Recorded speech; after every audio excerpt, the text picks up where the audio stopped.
Bonjour tout le monde pour ce nouvel exercice qui porte sur le calcul de table. On a deux plongeurs qui descendent à 36 mètres pendant 27 minutes. Ils sortent de l'eau à 10 heures.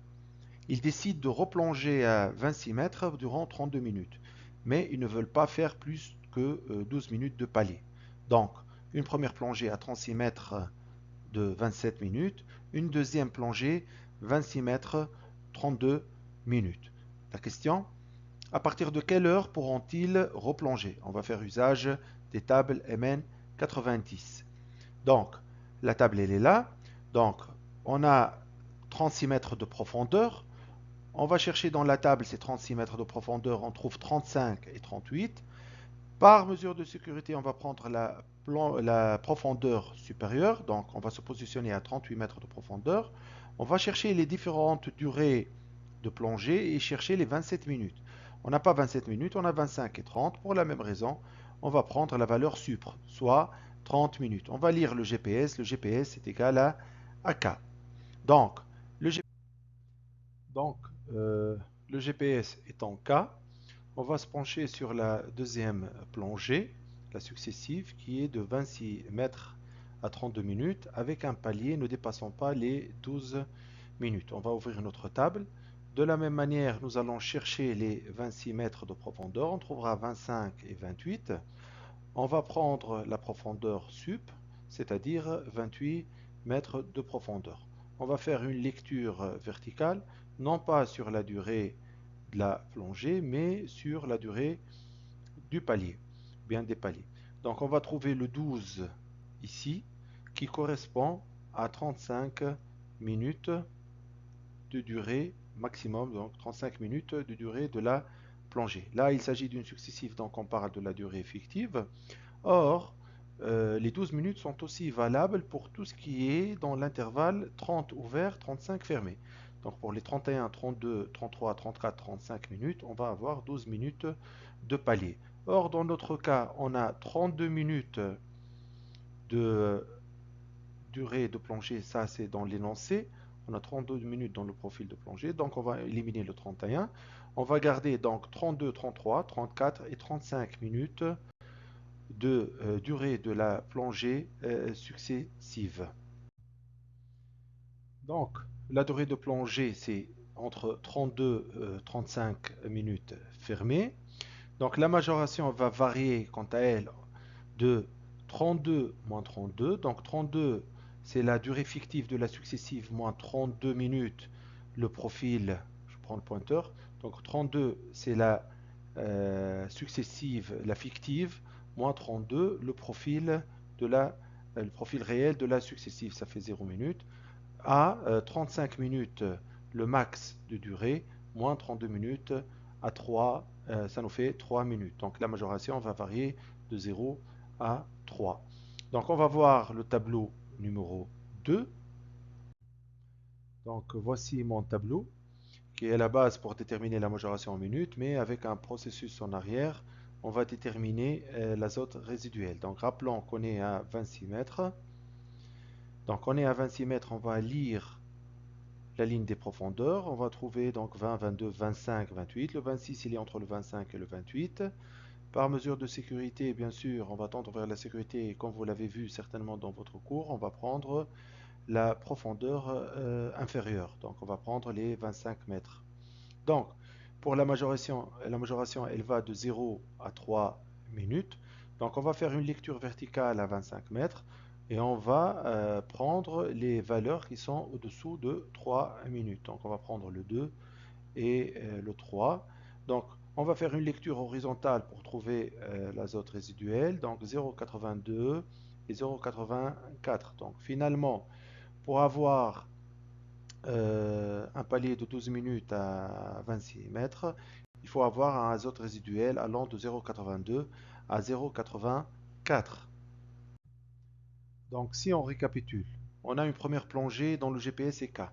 Pour la deuxième plongée dont le profil réel à 32 minutes, va avoir une durée max de 35 minutes, d'où une majoration allant de 0 à 3 minutes.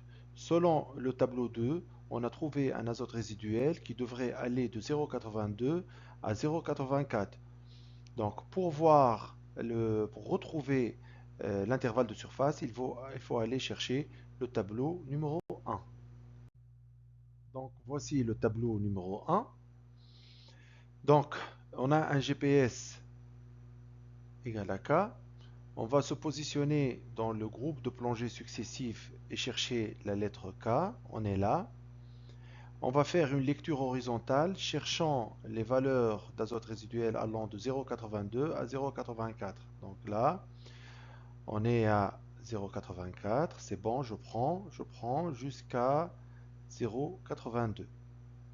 Je vais prendre tous ces intervalles de surface. Donc je fais une lecture verticale et je trouve intervalle de surface 7 heures, 7h30 jusqu'à 10 heures. Donc ce que je comprends de ce tableau, c'est que pour avoir un GPSK, donc un azote résiduel de 0,82 à 0,84, donc 12 minutes de palier pour une profondeur fictive maximale de 35 minutes, il faut avoir un intervalle de surface allant de 7 heures jusqu'à 10 heures. Donc, finalement, le tableau 1 m'a donné un intervalle de surface allant de 7 heures à 10 heures. Donc, maintenant, on pourra répondre à la question. Donc, à partir de quelle heure pourront-ils replonger? Donc, on va prendre la borne inférieure de l'intervalle 7h-10 heures. Donc, le départ de la deuxième plongée, ça sera à partir de 10 heures du matin plus 7 heures, ça nous fait 5 heures de l'après-midi. Maintenant, si la question n'était pas quelle heure ils pourront replonger, ou bien ça serait dans quel intervalle ils pourront replonger. Donc, la borne inf, c'est 10 heures, donc on va faire 10 heures plus 10, ça nous fait 8 heures du soir. Dans cet intervalle-là, les plongeurs vont avoir 12 minutes de palier pour une plongée réelle de 32 minutes. Deuxième partie de l'exercice, donc un troisième plongeur va se joindre aux deux premiers pour la plongée successive. Lui aussi, il a fait une première plongée, mais son intervalle de surface n'est plus de 7 heures, mais de 4 heures. Donc il va respecter le même profil de plongée, c'est-à-dire 26 mètres à 32 minutes. Mais cette fois-ci, il va avoir 25 minutes de palier. La question, c'est de trouver le profil max de la première plongée de ce plongeur-là, sachant qu'il a respecté la courbe de sécurité, c'est-à-dire qu'il n'a pas fait de palier obligatoire. Donc il faut chercher la profondeur max qu'il aurait pu faire et la durée max qu'il aurait pu bien sûr faire dans sa première plongée.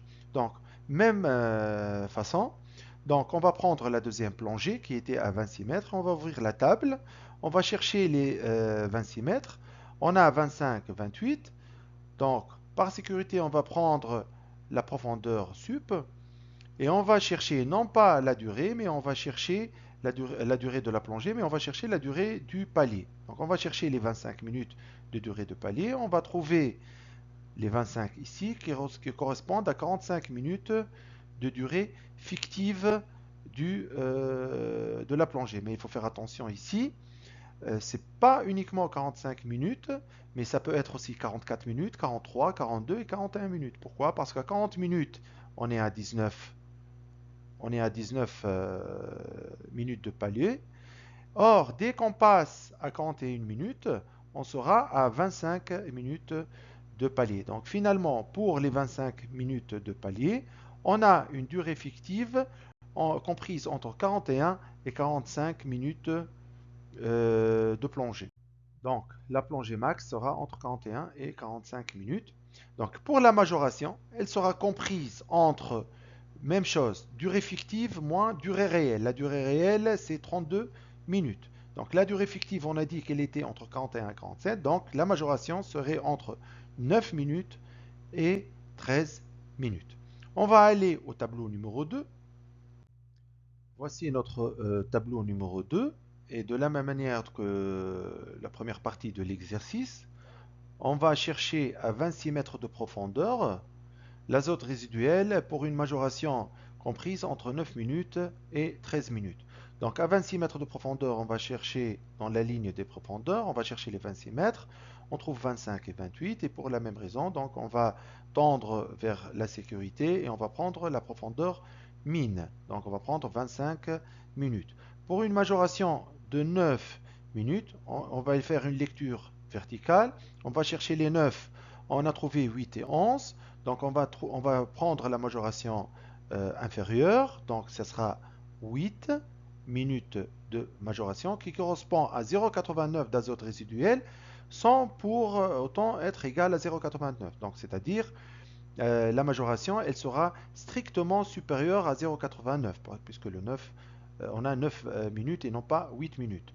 Pour les 13 minutes de majoration, on va faire la lecture verticale à partir de 25 mètres de profondeur. On va descendre. On a exactement, ça tombe à pic, on a 13 minutes de majoration qui correspond horizontalement à 0,95 azote résiduel. Donc finalement, l'azote résiduel va être strictement supérieur à 0,89 et inférieur ou égal à 0,95.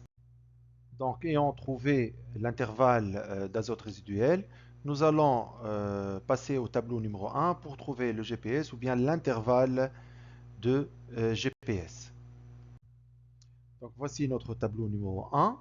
Donc, on a un intervalle de surface égal à 4 heures.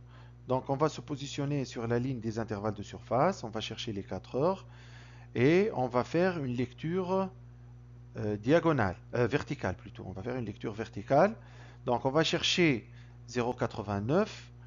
Donc les 0,89 il est là. Or l'azote résiduel il est strictement supérieur à 0,89. Donc on va prendre la première valeur strictement supérieure à 0,89. On va prendre les 0,90. On va faire une lecture horizontale et on va tomber sur le GPS I. Pour la deuxième borne de l'intervalle c'est 0,95. Donc l'azote résiduel de la première plongée, il est inférieur ou égal à 0,95.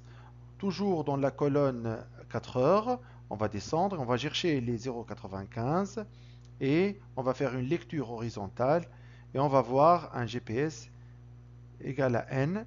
Donc, à la sortie de la première plongée pour ce troisième plongeur, il va avoir un groupe, un GPS qui est compris entre I et N. On a retrouvé donc le GPS. On va chercher sur la table MN90 quel profil de plongée max qu'il pourrait avoir, sachant qu'il n'a pas fait de palier. Donc j'ouvre ma table. Donc rappelons que j'ai besoin de trouver le profil de plongée, profondeur max et durée max pour un GPS compris entre I à N et sans palier. Donc je vois qu'à 6 mètres, j'ai le I sans palier. Je vais voir si je peux aller voir une profondeur encore plus. 8 mètres, GI, JKLM sans palier. Je passe à 10 mètres pour voir. J'ai aussi de I à N sans palier. Je passe à 12. Même chose. Je cherche toujours la profondeur max. Je passe à 12. Je suis de I à L. Je suis sans palier. Encore à 15. De I à J sans palier. À 18. Ah, à 18. De I. À partir de I, j'entre dans le palier. Donc je vais m'arrêter à 15 mètres de profondeur maximale. Je vais zoomer sur ce 15 mètres là et je vais voir. Donc sur 15 mètres là, comme j'ai dit, j'ai le I et le J qui est son palier. Or, l'objectif c'est de faire une durée maximale. Donc je vais me positionner à 1h15. Finalement, je passe avec 1h15 et un GPS J. Donc pour répondre à la question, le profil max qu'aurait pu faire le troisième plongeur, donc profondeur max et temps max, c'est 15 mètres avec une durée de 75 minutes. Donc c'est tout pour cet exercice et à la prochaine.